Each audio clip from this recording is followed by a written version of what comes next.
Praise be the Messiah, and in today's video we are taking a look at Ursarax Cohort in our Tactica Mechanicum. But first of all, I would like to extend my gratitude and thanks to all of the people that have commented on the previous two Tactica videos, one being of the Ursarax Cohort and the other being Castellac Destructor Maniple. I believe I have responded to every single comment, and I must say they have been quite enlightening, as I have not realized a couple of key factors. For example, that you cannot put automata units, such as Castellax, in transporters, and that different statuses could be more useful than just the +1 ballistic skill. I appreciate it, and I hope that you keep talking about the things that I miss and mention them in the comments down below, and I will, as always, try to respond to them. Now, we are taking a look at the Ursarax Cohort, our premier, let's say, melee infantry unit. They are 150 points for 6. On GW's website, you can buy them in a squads of 6 for €60. So for €60, you get 150 points of 6 Ursarax. That doesn't, of course, include any discounts you might get from third-party stores and so on. Now, you can include up to 3 additional ones, so you can go up to 9 for 25 points per model. Which means if you take a 9-man squad, you would be at 225 points for a 9-man squad. Annoying thing is that you can only buy them in boxes of 6. So per box you get 6 models. So if you want to run 9 models, you will be stuck with additional 3 models unless you buy another box. 6 and 6, that's 12, 9. So you would need to buy 3 boxes, I think, right? 6, 12, 18. Now, yeah, you need to buy 3 boxes to get 2 9-man squads, which would cost you 60, 120, €180 on the official GW website. With a discount, it'll be probably around like 50. If you get the 10% discount, it'll be 54, 108, 162, I think. If you include a discount from a third party. It is what it is. But let's check what they have. Ursarax Cohort has movement of 10, weapon skill of 4, ballistic skill of 4, strength of 4, toughness of 5, which is nice, 2 wounds, which is also very spicy, but initiative 3, 2 attacks each, leadership 7, cool 12, willpower 4, initiative 4, 3 up armor save, 6 up invul save. Now, of course, there is a sergeant, which in this case is Ursarax Alpha, who does have the benefit of having willpower 6 and leadership 7. So it makes your leadership checks and willpower checks a little bit more reliable. Every Ursarax comes with a pair of Ursarax Claws, Volkite Incinerator, and Frag Grenades. Of course, you can pick the traits such as Allegiance, Heretic, or Loyalist, and they are a Lacrimerta unit. Now, you can equip them with Ursarax Fists, which I personally, it's just my personal preference, I do not like. I prefer the Claws, because the Claws do not give you a negative modifier to your initiative, and they give you extra attacks. And they're at AP 3, which means if you go into any power armor that has AP of 3, that has save of 3, you basically shred right through it. And especially if you run into a squad that has any power weapons, heavy power weapons, they will drop from base initiative 4 to initiative 3, meaning you and them fight at the same initiative. While if you take the fists, you do fight last, pretty much in nearly every case. And of course, I would spend 10 points to upgrade one model to an alpha, because I think it's worth it. Now, you have 3 special rules: Bulky 3, Vanguard 3, and Deep Strike. Now, I wanna be correct about this. They are an infantry type, so I believe they can go in transport. But they're Bulky 3, which means every model takes 3 slots. So let's count this: 3, 6, 9, 12, 15. You will need a transport that can fit 80. Sorry. You will need a transport that can fit 18 models. Sorry, 18 capacity to transport 6 of the Ursarax, which I don't think is worth it. Also considering they have Deep Strike, so that can be your one unit you have in Deep Strike, and they can just come in somewhere in a safe spot behind terrain. Alright, because they have movement 10, that makes them quite quick. But the problem they have is the same problem that Ursarax Cohort has. Well, in their case, it's more embellished. The movement 10 is nice, but there is not a single high command, or troop unit in our army that could attach to this cohort that would have a movement of 10. So any unit you attach to, any model you attach to it from our high command or troops choice will mean that Ursarax Cohort will drop to their movement, which will be movement 6. So you lose a big benefit on this unit.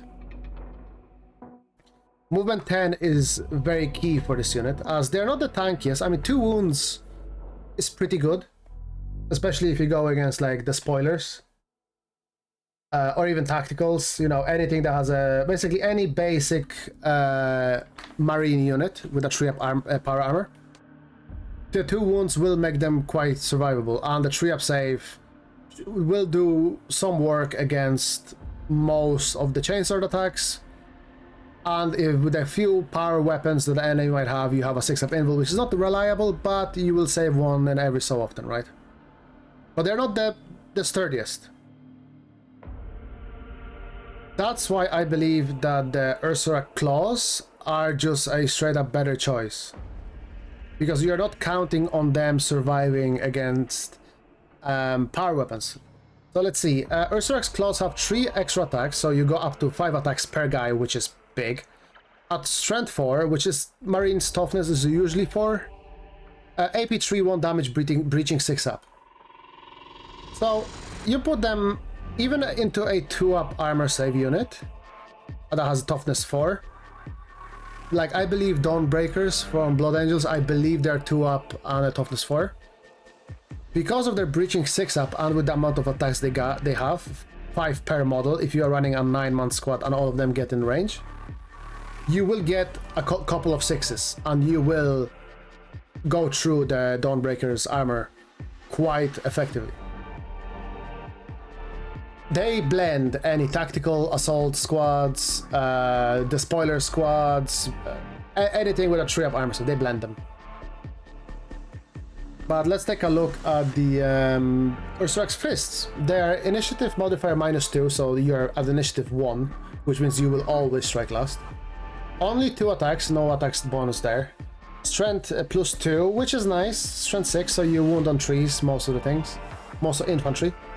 AP 2, which is very good, because any unit in the game you will be going straight through the armor. And damage 2, which is also very nice. The big issue here for me is the low amount of attacks combined with -2 initiative. Now, it won't make a difference if you go into, let's say, the regular marine squad, so tacticals, the spoilers, and so on, right? But it actually might make a difference because those squads will usually have a power weapon, and often the power weapons have a -1 modifier to initiative, which means you will be able to strike at the same speed as them. So I think I'm not gonna go into maths because I'm not a math guy. I'm not a math hammer guy, so I can't exactly tell you, you know, which option is statistically better. But based on my preference and my feelings towards the stat lines, I would prefer to have the Ursarax claws to make them more reliable at killing Space Marines with 3-up armor save. Because with 5 attacks each at weapon skill 4 and strength 4, they do a shit ton of damage. I had my 9-man Ursarax Cohort charge a 10-man assault squad. Of course, I fired my Volcat incinerators and then I went in and I basically wiped the squad in one go. And that's without the fist, that's just with the claws. I think they're an excellent blender unit when it comes to armor saves of 3-up. The fist not costing any points gives you a bit of flexibility, where if for example claws won't work for you, you can swap them out for free, and then you can try the fists instead if the claws betray you. But that also changes their role a little bit, because again AP2 makes it more reliable to go into armor save of 2-up. But then units that have a 2-up armor save usually have a good melee at the good initiative, which means they will mostly strike before you. And they usually have a high enough AP on their weapons where you will be saving on 6s. And if it's like Dawnbreaker cohort, the Breaker cohort can actually just go right through the Ursarax cohort. Oh, I forgot about it. They also have Vanguard 3, which makes this a very good fast striking unit that wants to go on objectives and capture objectives. And usually what controls objectives, especially in the backline, are your tactical squads, are your maybe, I don't know, the spoiler squads, you know, cheap units of power armor 3-up. So Ursarax cohort, I feel like, at least in my opinion, there are a must take unit, at least one squad of 9. Again, that means you have to buy 2 boxes and you're stuck with the spare 3 bodies, but there's nothing we can do. That's how GW sells them in the boxes, right? I would advise against attaching a character, because you will be dropping the movement. And they do have a weapon skill and basic skill of 4-up, which means you will be hitting at range on 3s, and in melee in most cases on 4s. So, unless GW comes out with some sort of a command unit that will have a movement of 10, I believe we are kind of stuck at this moment. Talax cohort can be played around it. You can include a character because they are a purely ranged unit. So you don't really need the movement buff. But for Ursarax cohort, who are 90% of their output is in melee, the Volcarite Inserter is not bad. It's actually not bad, but their main damage output is in the claws in melee, and you need to get in there fast and quick. And I'm not sure if there is a command unit that has Deep Strike. So I believe if you attach a unit that doesn't have a Deep Strike ability, you cannot Deep Strike the cohort as well. So they're kind of stuck without the command unit. But for 150 points, and then if we add the 3 additional, that's 225. If we add the alpha, that's 235. 235 for 9-man unit with weapon skill of 4, movement 10, strength 4, T5, 5 attacks with the claws. At initiative 3, I think it's pretty good. With Vanguard 3 as well. Sign me the fucking.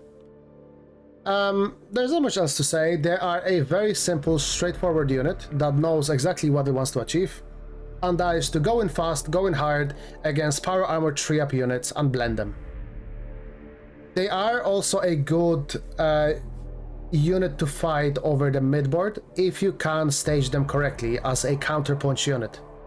So if you push up maybe your, I don't know, your Talax cohort or your Castellax on a middle objective, and you know there is an enemy, fast squishy enemy unit that will come in and will try to take you off the objective. You can easily set up the Ursarax cohort in a position where they're able to clap back at whatever came on the middle. So they're a very good because of Vanguard 3 as well. If the enemy takes the objective from you, you can take it back and get Vanguard. They are a very quick, effective, and relatively not too expensive unit for what they do.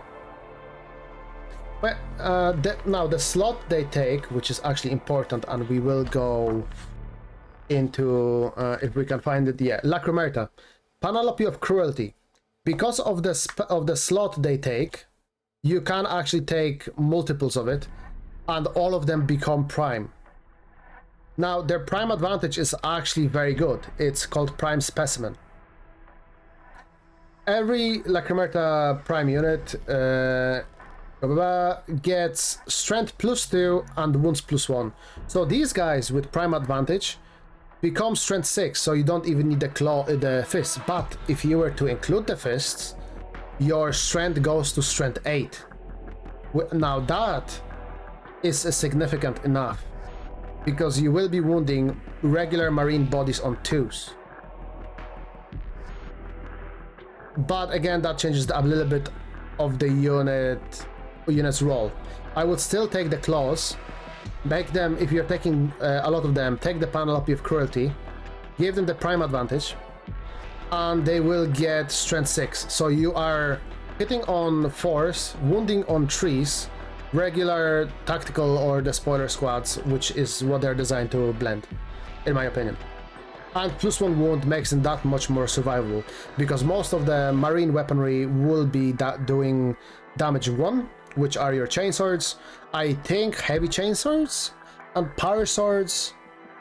Actually, I can easily check this.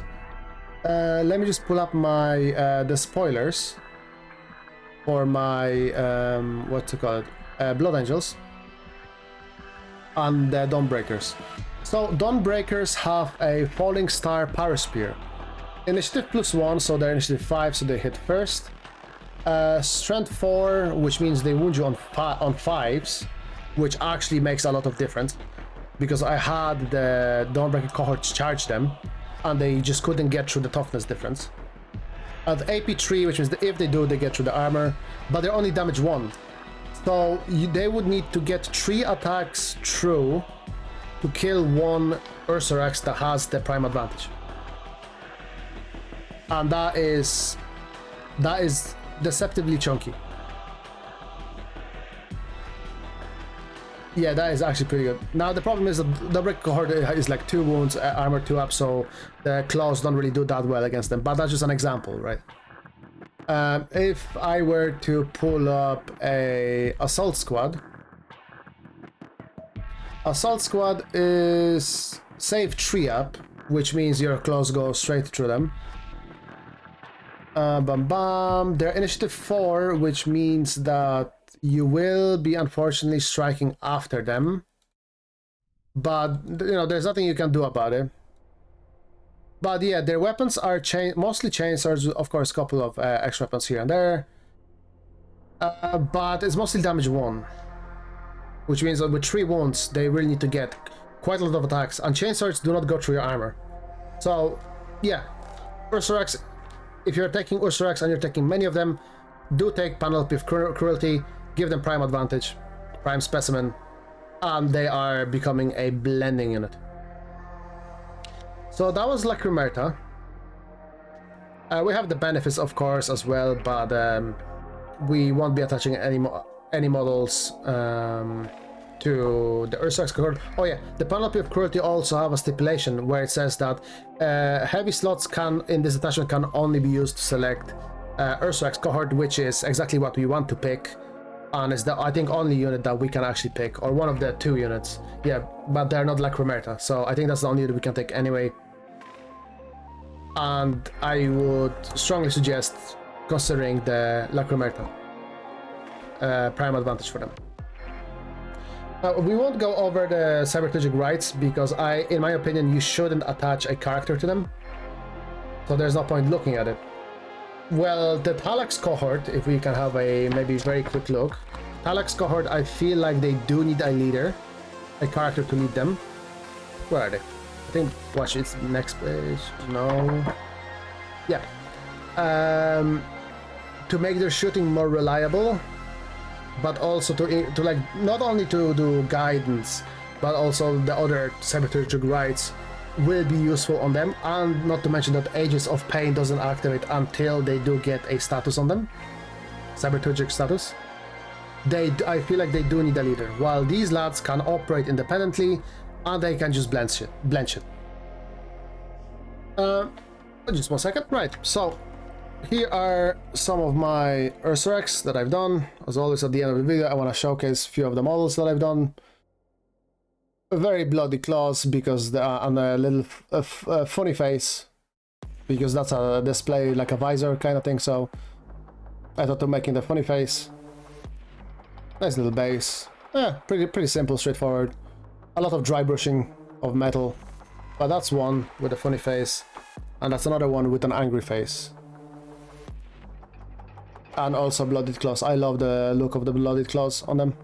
Makes them a bit sinister. But yeah, that'll be it. Thanks a lot for watching. And I'll see you next one. Go on.